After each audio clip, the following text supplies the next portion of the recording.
On this episode of Inside the Mind, I interview one of the most inspiring people that I've actually met. Her name is Sarah, and she's a spiritual warrior for love, and she's an attorney, and she's going to just tell you her story, give you her perspective on life, and it's a powerful interview, so just check it out right now.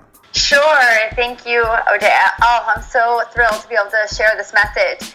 So I'm an attorney and a spiritual warrior for love, and I actually found it because I couldn't continue to live with that resistance. And anybody who is in a job or a relationship or anything where they know that there is more that they want to share. And here are a couple of ways that you can notice it.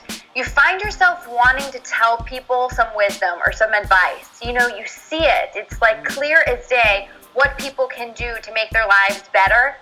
And it's like you have to get it out, but you recognize that either one, the place that you're in, doesn't allow for that to happen, or two, the people that you're working with are not able to receive it. And that means that message isn't able to get out. And when you can't share your message and you can't share who you are, you're not able to recognize the gifts that you have. And you notice your growth is stagnant. So when I was practicing as a lawyer, I was practicing family law. And I saw that, I saw the blocks. I saw the resistance. I saw the way that people were purposefully kind of self-sabotaging themselves because they wanted revenge. And so I literally just had to take a stand because I had a hard time sleeping at night, through the night. I recognized I didn't have that peace inside my being. I was frustrated because it's like I just wanted to share with people how things could be better. And I literally just made a choice. And I remember I was an associate, and I walked into my boss's office and I literally said, I don't have a plan B, but I'm here crying in my office and that can't happen anymore. And so I'm telling you right now, I cannot work with your clients. I don't know what that means, but I know I'm very good at doing the legal work. So until we figure it out, I will do the contracts, I will do the paperwork. I'm fine with that, but I need to be able to share all of my gifts, all of who I am. I need to be able to find the people that want what I have to give. So when you have the courage to stand up for who you are, there's a way. And this amazing man literally told me, it was Friday at 2 o'clock, and he said, all right, take the weekend, figure it out, come back on Monday. And he allowed me to be the very first holistic divorce mediator in Connecticut. And truly, I'm having a hard time finding anybody who does what I do. But it's true. When you have a gift and you find that you just want to share stuff with people because you see where it's needed, embrace that courage and share that. Because when you do, you will find your purpose. You'll find who you are. And that strength will bring you through everything. I feel the passion the way you're talking right now. It's just hitting me. I'm like, I can't even handle it right now. What a way to start it.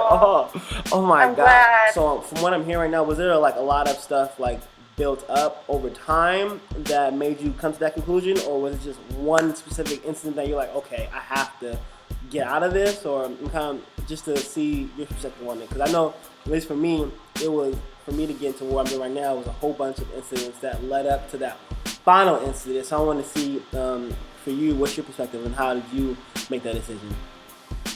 Sure. I think everybody has a rock bottom. And I think our rock bottom is, how much suffering are you willing to endure before you make a change? And I would say that a lot of it had to do with, I just knew I worked too damn hard to become an attorney in the first place. 100%. So I'm like, if I spend all this time, did all this effort, did everything I was supposed to do, I'm going to be happy doing what I'm doing. 100%. So this is not how I thought I would feel. If you were to tell me way before I even started college that this is what being an attorney would be like, I would have been like, next. So I knew that I needed to find a way to find where I fit, because we take certain paths and there's always a reason. Nothing is insignificant. Everything is, I say, insignificantly significant. Yeah. I like that. 100%. It all lines up. 100%. Everything matters. So what happened was, every time I got that ooh, like, oh, like that hurt, or ooh, I don't agree with that, and I remember being at a networking event when I think it was a couple of months after I first got my dream job. Like, this was the job that I went to law school for, so I thought. And I'd explain it to you, like, I had my own office with 2 doors that you could close. Like, I had a maintenance man, I had a secretary, I had my own paralegal, like, I was living the life, you know? It sounds like it. It was crazy. And then I remember going to this young lawyers networking event, and I remember being with these newer, if you were at least 5 years in the profession, you were a young lawyer. And I was just open and vulnerable, because I'm like, okay, I've been doing this for like 3 months now, like supposedly living the dream. And it's funny because we would go to court, and when you would go through the metal detectors, they would ask you, how you doing today, counselor? And you would hear attorney after attorney say, oh, I'm living the dream, but in that sarcastic, really sad way. And so I said, hey, look, does anybody else like wake up at night and like cold sweat, like you're forgetting something? Yeah, 100%. That's like a normal thing for me now, and I'm not okay with that. Yeah.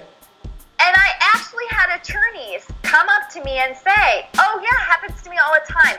This is what I did to deal with it. And they actually sleep with a yellow pad by their nightstand with a pen, and they wake up, and when they get jolted, they write it all down, and then they try to go back to sleep. So this is what I literally said in my mind. I could choose to settle and deal with it and compromise and say that this is just the way that it is. Or I could choose to ask myself these questions. And then for your viewers, this is the tool. When you find something that doesn't work for you, ask yourself, why? Why is this not working for me? What is the awareness that I could get here, and how do I use this? And for me, it was literally saying, you can't do your cases. You can't show up as an attorney based on what your client is telling you they think that they need. Because as a family attorney, I had people coming to me, I have this problem, I'm pissed at my husband, my wife is hiding shit. And that was the emotionary reaction to things. As a leader, as a spiritual warrior for love, which we all can be, we just need to choose. We need to choose to hold that state of peace within our body, within our being. And in that state of peace, we can ask these questions that will give us these insights that will make everybody's life easier, because you get the awareness that is spot on always. Hitting the home right now. So to answer your question, everybody has a rock bottom. But the rock bottom really is, how much suffering are you willing to endure before you recognize that you're no longer willing to compromise? I truly feel like we don't have to compromise. I mean, go find another attorney that's going to tell you this. There's no need to settle. There's no need to negotiate. There's no need to compromise. There is a need to ask really good questions and find out what your life, every problem, any predicament, is literally mirroring you, showing you, teaching you, so you can rise up. Oh my gosh. Oh my gosh. I'm getting the heebie-jeebies from that message right now. And talking about that, like, what would you say, because you probably see this a lot, what would you say for someone that wants to take that step? What do you think is holding them back the most because I know there's a lot of stuff that people go through and they want to take that next step. In your opinion, what do you think that's holding them back? I would say that it's the compromise. And here's the thing. There are a lot of people in our lives that and for me it was a boyfriend. I really truly believed in what I saw that he could be. But not everybody chooses to be their higher self. And it could be a business partner. It could be a family member. We all have to recognize that we're here living our own life. So it's really what is good enough for us, or what is it that we want more than anything? And recognize that there are people around you that may not be choosing that. And that's okay. But I feel like a lot of us have this need to be connected. But if the people we are trying to connect to are in a lower vibration than us, we have a responsibility to hold our high vibration so that we can raise them up. And we can raise them up to whatever they are open, willing, and able to allow themselves to be risen to. So my short answer to your question would be to consistently hold yourself to the level of your dreams and your desires. If something doesn't fit for you, if something feels off, if something feels like it's not meant for you, refuse to rationalize and reason and try to make excuses for why it's okay to settle for what you know doesn't fit. 100%.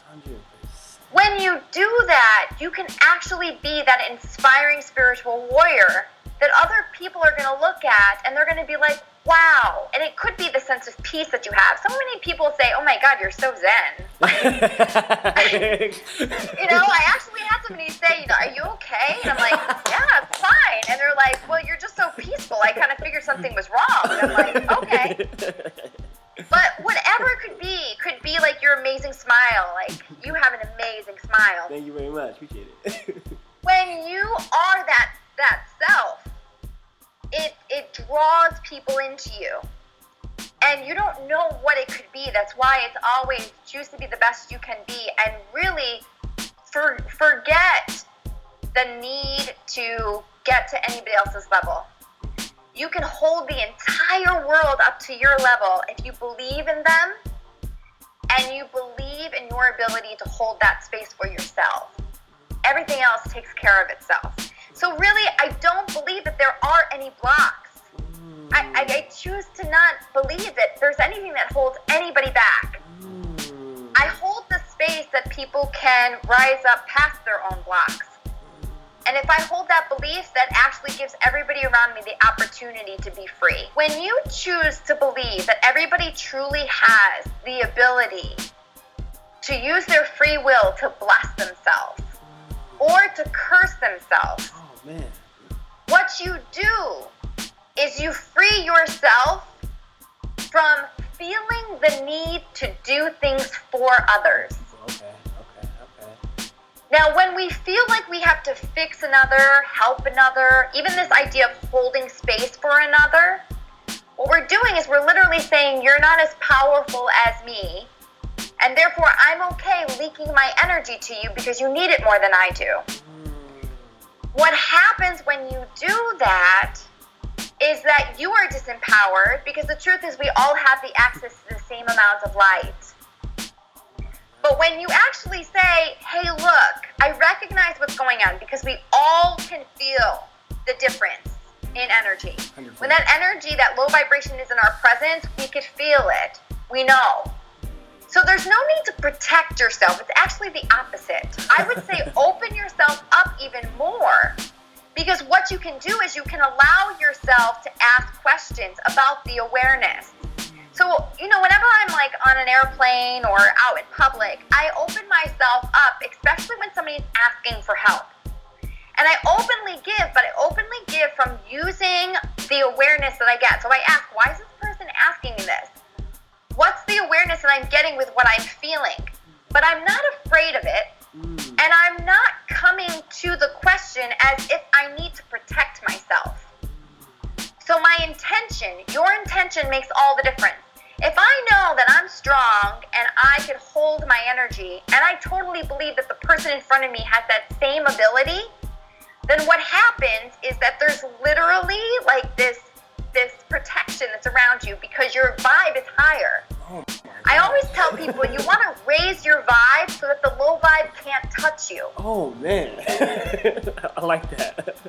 So when I raise my vibe by knowing that I'm good because of the energy I keep, and I know now where you are, but I refuse to believe that. I believe that you can be where I am, but you need to choose it. Everybody's free will is either their blessing or their curse, but I give you that right.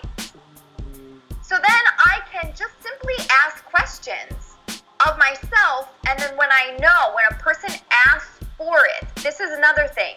People cannot drain your energy if you don't just regularly give it. It's those people that feel like they're so righteous and they're like, oh, I'm going to save your life, and you know, this is the God's honest truth and you just need to hear it. If you are slamming something down somebody's throat, you are draining your own energy. Mm-hmm.